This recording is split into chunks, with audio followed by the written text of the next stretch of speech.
Hello, I'm Dr. Lance Morris, and welcome to my weekly YouTube posting. This is number 16 in a series. Sleep and death may be considered parallel states. In the death of the physical body, our consciousness leaves the body shell permanently. In sleep, our consciousness leaves the body shell temporarily. In Islam, sleep is often referred to as the little death. In a previous post, I had suggested that there is a more profound reason and function for sleep than is generally recognized.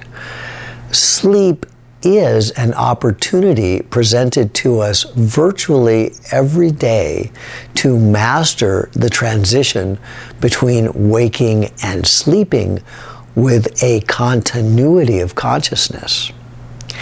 For most of us, one moment we're awake, and the next moment we're waking up with varying degrees of dream recall. This is exactly what happens with death.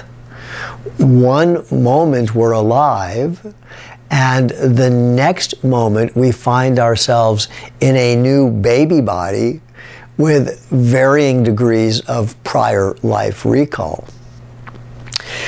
In psychospiritual circles, it is recognized that we are generally born tabula rasa, or blank slate, having no recall of either past life memory or the bardo, the space between lives. This is an inherent part of our universal life experience. Why does this happen? It seems that until we have more spiritual maturity, we are not prepared to cope with the type of data, input, and memory. It is our rapid indoctrination after birth as be me, body, ego, mind, and identity, that we solidify our consciousness and become rigid. This is a tightening of the body's fascial membrane, locking our consciousness into the body shell. It is our familial, social, cultural, linguistic, political, and religious exposures that fill in the pieces of be me. For me, the injury to my skull tightened my cranial fascial membrane, jamming my cranial sutures, in particular at my posterior fontanelle, binding my consciousness into the body shell even more strongly. Although common, this is not our natural state. Remember that although we have a body, our essence is not that. Be me only represents shadow reflections of our true self. Our true self is a spark of consciousness, a unit of awareness, a drop in the ocean that is God. We can call it soul. It is not that we are a body with a soul, but rather a soul with a body. The body is impermanent. Soul is permanent. As we become more spiritually mature, we become more fluid, more pliable, like a willow in the wind, less likely to break. It is our solidity, rigidity, and dogma that makes transcendent knowledge and awareness impossible.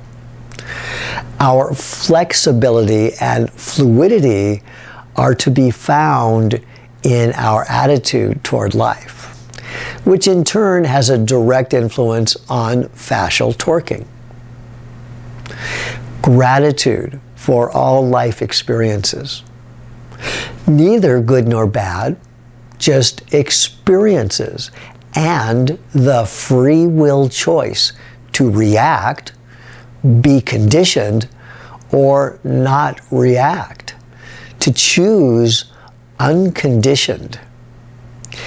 To be unconditional, we are neutral or detached.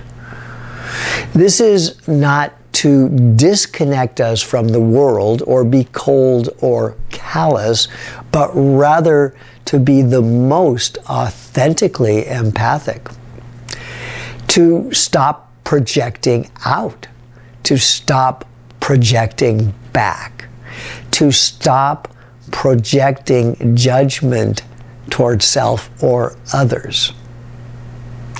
In this state, we become free of the effect of our own causation. We can be cause in and of itself.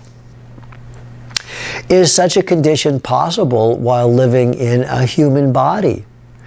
Yes. Like everything worth achieving, repetition, practice, tolerance, and surrender are essential.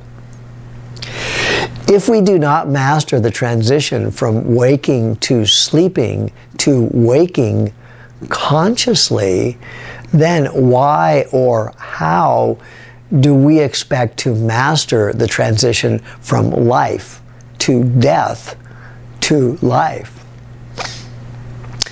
Have you ever had an experience when you were falling asleep and started to feel like you were floating up or sinking down? In this transition, did you ever feel like you were vibrating or shaking? As you were falling asleep, did you ever experience a state where you realized that you were paralyzed, unable to move, speak, or even open your eyes? After a brief moment of panic and a strong will to break free, we often spasm and startle, snap out of it, sigh with relief, roll over, go to sleep, and conveniently ignore or forget this experience. To the contrary, for me, this was a catalyst in my need to explain and understand what was happening and strengthened my resolve to solve this puzzle. The puzzle linking sleep, dreams, death, rebirth, the nature of consciousness, and our purpose for existing. Please join me next week as we delve deeper into the mysteries of life.